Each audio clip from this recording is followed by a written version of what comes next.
And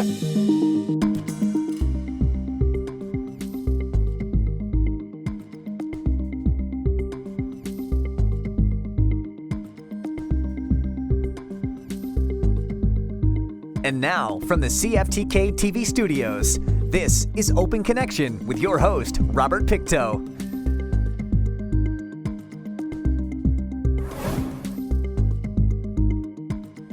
Welcome to Open Connection. I'm your host, Robert Pictou. Raised in Gitxsan territory in the House of Delgamuth, Michelle Stoney is an acrylic painter, jeweler, sculptor, and muralist.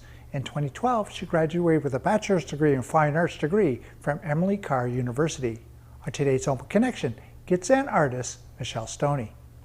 You know, kids running around playing tag, and my grandpa, Victor Mowat, the late Victor Mowat, he taught at the high school. He went to the Gitxsan art school and has his work all over.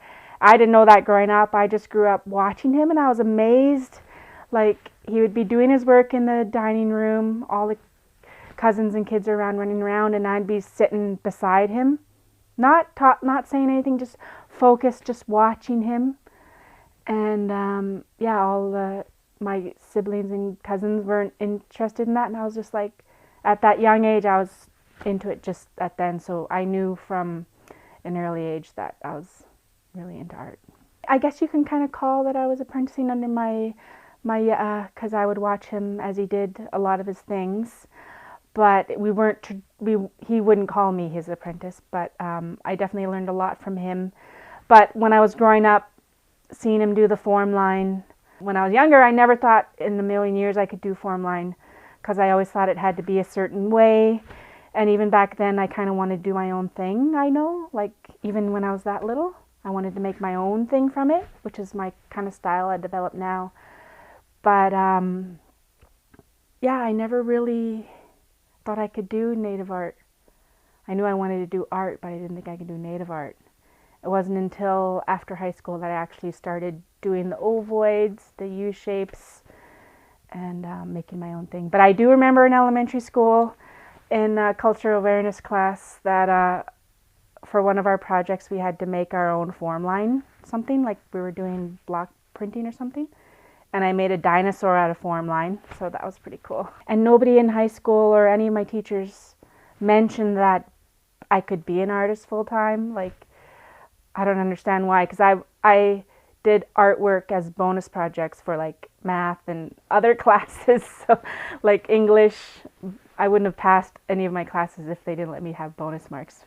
But I never thought it was an option. My grandpa never really pushed me into it. He kind of let me just find it on my own. So after high school, I have a twin sister who's now a teacher, and I just followed her in all of her classes, took all of her classes, and I made her take an elective with me every semester, and that elective was always an art class. So right after high school, I went to Malaspina University College, played basketball there for a couple of years, got my phys ed diploma, went up to Prince George, UNBC, and was there for a couple of years, and I was going to eventually be a teacher, because my sister's a teacher now. Taking all the same classes, still super shy, like 5 years out of high school. And it was there in UNBC, one of my instructors was a graduate of Emily Carr, and that's when the light bulb came on, and I was like, well, I could do this for a living. So I took a year off of university and applied to Emily Carr and got in. So it wasn't until 2012 that I graduated Emily Carr. In the portfolio, you have to show them you can do lots of different things, not just one thing. And I was only drawing and a little bit of carving. Like my dad would set me up and carve some plaques. I remember growing up and carving with him, doing spoons. So I had those, but then I had to fill my portfolio with something like painting and sketching, and I forget what else I had in there. But yeah, that was really nerve-wracking. And I told myself I was going to apply to a lot of art schools, because it's hard to get into art school. It's hard to get into Emily Carr, but I only ended up applying to Emily Carr. So I was lucky to get in. Open Connection will be right back after these messages. And now, from the CFTK-TV studios, this is Open Connection with your host, Robert Pictou. Thank you for staying with us. Some of us are naturally shy, while others are naturally outgoing. Most people fall somewhere between introvert and extrovert. In this next segment, Michelle shares her reaction when she was accepted at Emily Carr University. I got a letter in the mail saying that I was accepted, so that was exciting. But nervous at the same time because that was the first time I'd be by myself, like away from my sister. I have to do stuff on my own. She'd do everything for me. So yeah, I was super shy. I would never do, if you told my younger self I was doing something like this, she'd be like, yeah, right. So I'm glad I went to Emily Carr too, because it helped me come out of my shell. And I did more public speaking. In university, I remember if ever there was a project where you had to speak in front of the class, I wouldn't do it, or I wouldn't get a good mark, I wouldn't try. But yeah, Emily Carr, I was like, okay, I'm here by myself in Vancouver, I might as well make the most of it. After the first 2 years weren't good, I almost failed out. The Aboriginal coordinator person had to talk to me and be like, get me back on track, and then I ended up finishing top of my class. I was one of the top 3 in I took welding and silk screening. Those are what I majored in, but it was general fine arts. And I was one of the top 3 in my graduating class to be selected for sculpture. I got to represent Emily Carr in a nationwide competition type thing. I couldn't believe I was there, one thing. I loved the location because it was small classrooms. It was down in Granville Island. I was like, oh yeah, this is more my style, because I remember all the other schools, they're schools, classroom, intimidating. So that's what I remember what I liked about Emily Carr. But then I remember being, super shy, but excited at the same time. And I remember it was a foundation week.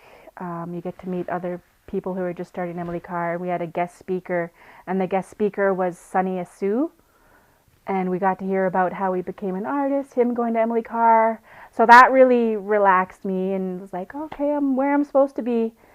But I was very athletic, and I was sad to see there's no sports teams at Emily Carr, because I was big into basketball, soccer, everything. And there weren't many people like me. They are kind of right when they say art students are kind of out there, but I kind of felt like I fit in too, because finally people have the same interests I do, and I was where I was supposed to be. I thought I was going to go in and do painting and drawing, but yeah, in foundation year they make you try everything. So I tried it out and ended up really falling in love with silk screening mainly. And then in metalwork, they split you up into groups for sculpture class. And our sculpture class was time to do welding. And I was like, oh, I'm going to hate this. I'm not going to like it. But I'll try it, because I told myself I was going to try everything, give it my all. So my first weld I remember doing, and I fell in love with it right the first thing. And I was like, wow, this is what I'm supposed to be doing. So when I set up and make my own studio one day, I hope to have a big welding section and continue on with the welding too. I had to take out a student loan because, like I said, I was in school. They pay for your school, but I switched completely. And when you switch completely, they don't continue your funding. So I had to pay for the first 3 or 4 years of Emily Carr. So I had to move back home, find a job. So for the first 2 years when I moved back home, I didn't really do much art. And I actually thought I was going to travel around doing artist residencies, living everywhere, trying everything out. That was the plan. I remember when I was at Emily Carr, a teacher said, if you don't do art 2 years after you graduate, so you don't continue what you went to school for, 2 years after, you won't be an artist, you won't continue on, you'll get stuck in whatever job you're doing. So that stuck in my head, and it was exactly 2 years after. I was like, oh, I did all that for nothing. I wanna see if I can be a full-time artist. Because the jobs that I were in, which were a TA, teacher's assistant, I could have probably done that full-time. And I thought I was going to do that and art, but I found that it just drained me. And the work, when I do my work, it's mainly at night and on weekends. And I was working for the band office and looking after kids, and it was mainly like after school and weekends. So the times that I wanted to do art. Open Connection will be right back after these messages. And now, from the CFTK-TV studios, this is Open Connection with your host, Robert Pictou. Welcome back to Open Connection. Teaching is the process of attending to people's needs, experiences, and feelings and intervening so they learn particular things and go beyond the given. Let's return to the conversation as Michelle shares the family tradition of teaching the next generation. I was actually kind of like their caregiver, my granny and grandpa. Nobody was living with them at the time when I moved back, so I stayed with them, and that's how I got my dog Daisy, because she got gifted to my granny, and then my granny gave her to me the next day. So yeah, so that was kind of sad, but I kind of feel him with me still, and I know he's proud of me doing art full time. And right now I'm working at a school. He used to be a school teacher, and helping out the community. He used to be big in the community too. So yeah, it wasn't until 2 years after I graduated and I had an art show in Smithers, and everything sold out before the opening show, because they put it up and then a couple days later they have the opening. And then I came there for the opening, and I was like, what are all these red stickers? And they're like, oh, they all sold. So can you do a couple more? We want a couple more for the show. So I was like, okay, I'll work on that right now. So the prices went up after that, that's for sure. Like, you think about it and it kind of grows in your mind, and that's usually how my designs happen. But this one, it was in 2020. My twin sister at the high school, her teacher friends, her colleagues wanted an orange shirt, but they didn't want to buy it from somewhere else. They wanted it made locally and by a local artist, and there weren't many around at the time. And so they asked me, and I was like, yeah, sure, that's great, I can do that for you. And then I was like, well, what give me an idea, what do you want? And then so they came up with the hand idea to represent the residential school survivors Orange Shirt Day. And I forgot about this part of it, but my sister just reminded me a couple days ago that they also thought that the feathers could be the fingers, so that was all their idea. So they had a big part of it, and I'm glad it came from the community. So that's what they gave me to run with, and they said they wanted it to represent the people who left here to go to residential school. So in the hand, I put the mountain to represent our community. I always use the mountain to represent my community. I love working with the mountain. And then in the palm, I have flowers, which in our language is, you say mazagale, which is also the word for children. So flowers represent the children that left. And then in the middle, I have a tree, which the way I kind of think it now is when they came back, they planted their roots here after they came back, and then the culture grew into what it is now. So we kept the culture alive, even though they left, and they tried to take it all away from us.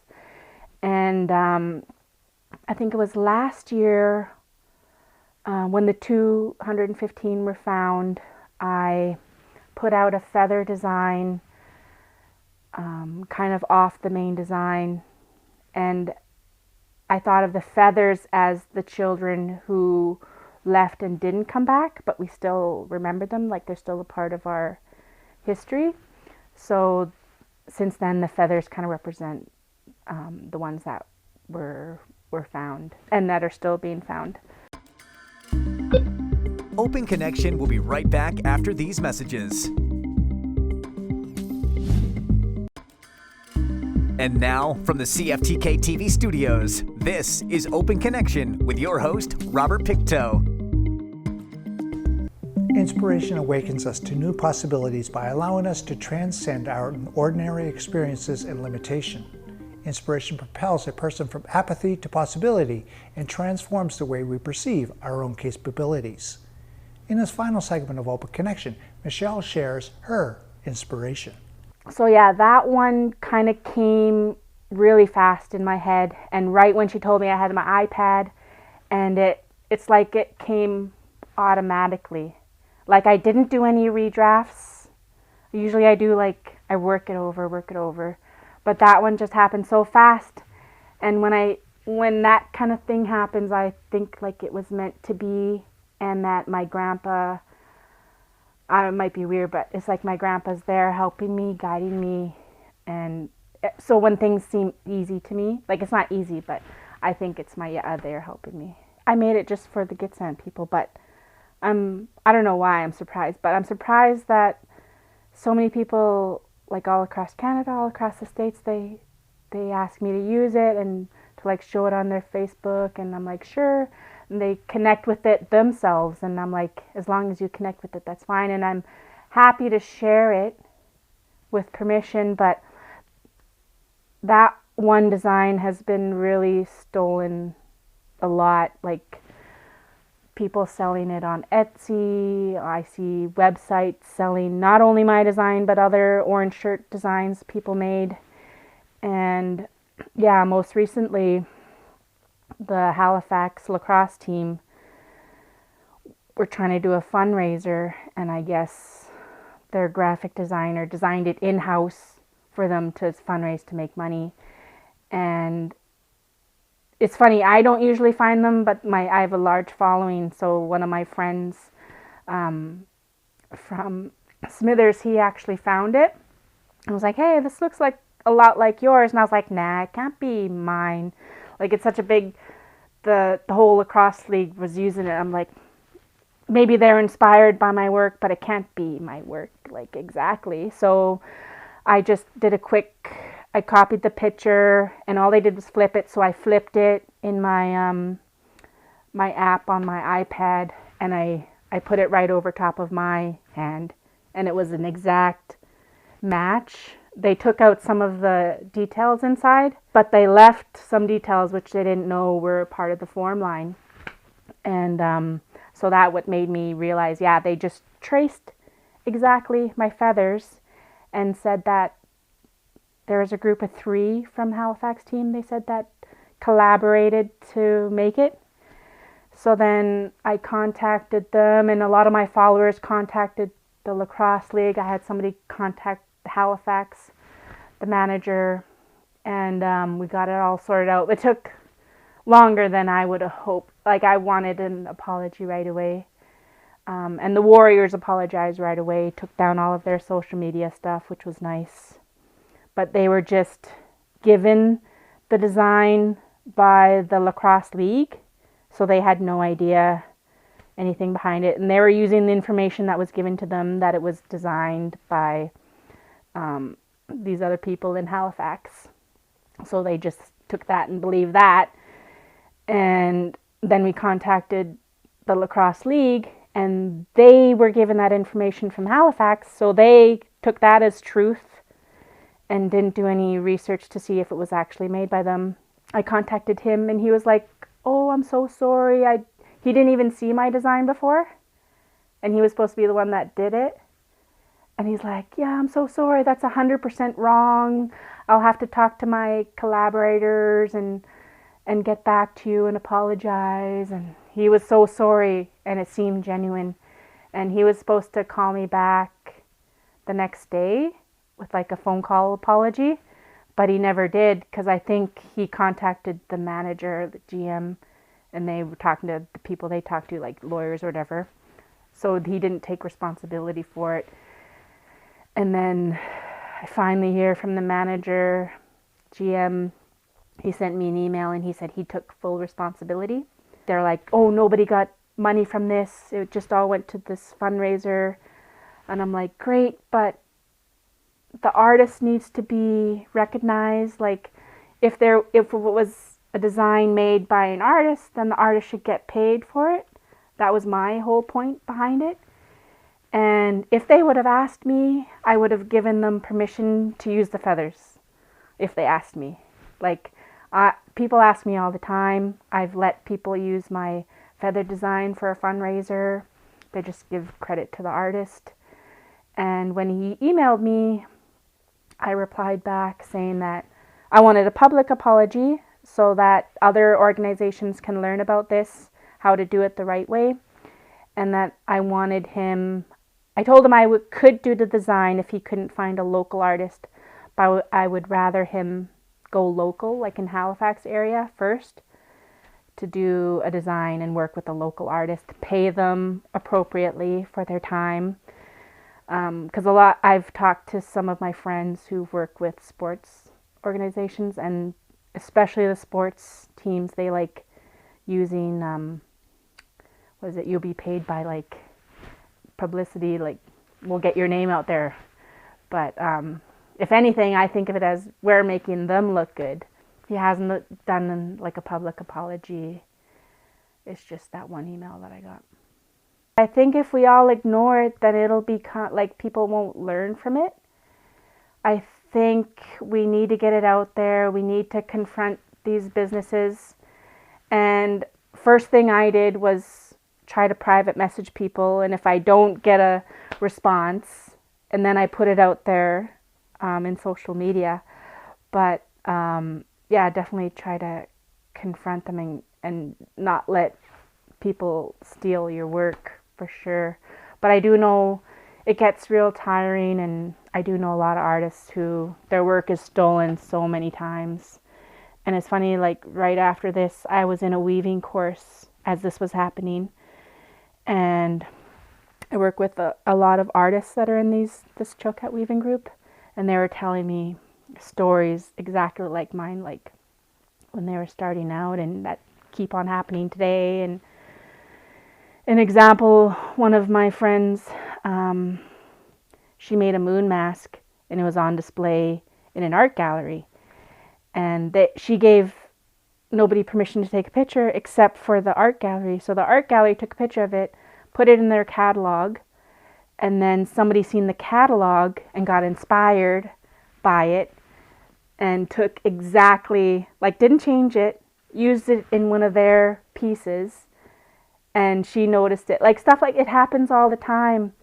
But if you get inspired by something, like you can be inspired by other people's work, but you got to change it.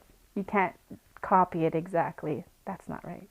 Everything from my hand design, I donate a portion back to the community.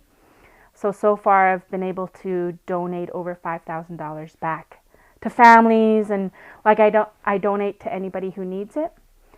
And so all of the ones from this design are actually going towards a bursary in honor of my Victor Moet. And I get to present that to the grad class. Thank you for joining us for this episode of Open Connection. The greatest distance in the existence of man is not from here to there, but the connection from his mind to his heart. If we can conquer that distance, we can soar like an eagle and realize our immensity within. I'm Robert Pictou.